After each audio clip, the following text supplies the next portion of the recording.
Cal BHP UK, and strapped to the dyno we have another 1290 Super Adventure. This has come to us with some very different modifications. It has had a decat. It is running the big Acra can. We do know there's some restrictions in the back of this can here, but this has also come to us fitted with Super Duke throttle bodies and 30mm stacks. I'm not sure what that's going to translate to in performance gains, but there's only really one way to find out. The customer has got this as a project. It's something that he wants to pursue.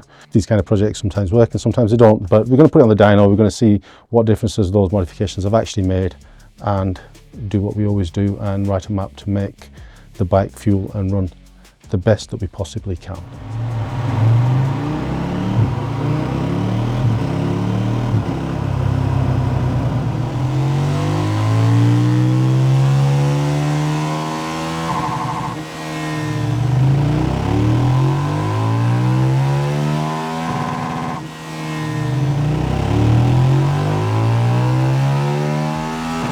Well, that's the base runs done there.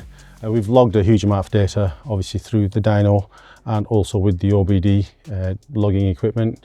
You can see from the screen there, there's quite a lot of data there for us to look through. So we're going to take that upstairs, look through it, see what differences have been made with this modification, and we'll start to write the tune from there.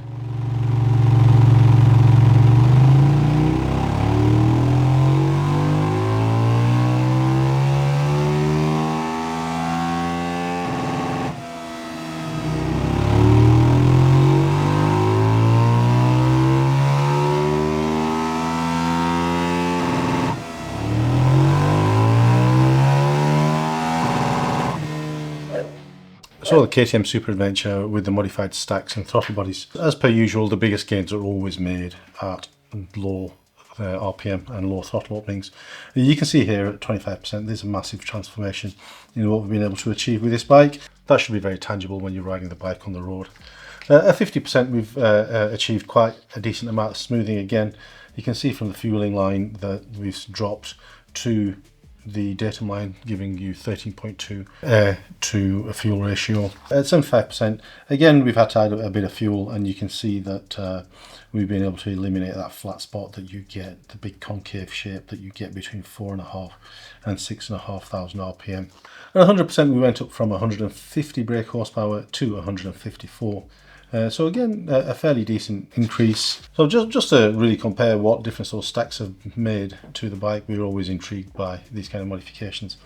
We've compared it to another bike that has got the same, so a similar sort of decat system, but running stock throttle bodies in a stock stack. You can see here that we've gone up from 150 brake horsepower to 154.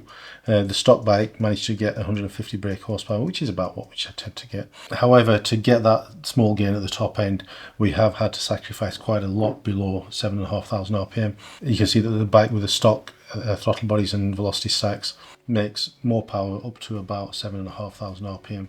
And at about 7,000 RPM, you can see we've sacrificed about 10 brake horsepower. Whether that's a sacrifice that you would want to make is entirely up to yourself. On this bike, I didn't actually mention that we have increased the RPM limit by just under 1,000 RPM. It just gives you a longer rollover. If you're making more power at the top, it obviously makes sense to keep the revs higher up. It gives you more of an ability to keep higher up in the rev range when you're shifting gear. These bikes are available on our ECU flasher, so if you're not local to us, this is a device that allows you to take a reading from your bike, send the file to us, one of our map writers will modify it and send it back to you. Really do hope you're enjoying what we bring to the channel. Please do hit the like, subscribe and the bell icon, and give us your thoughts on this modification in the comment section below.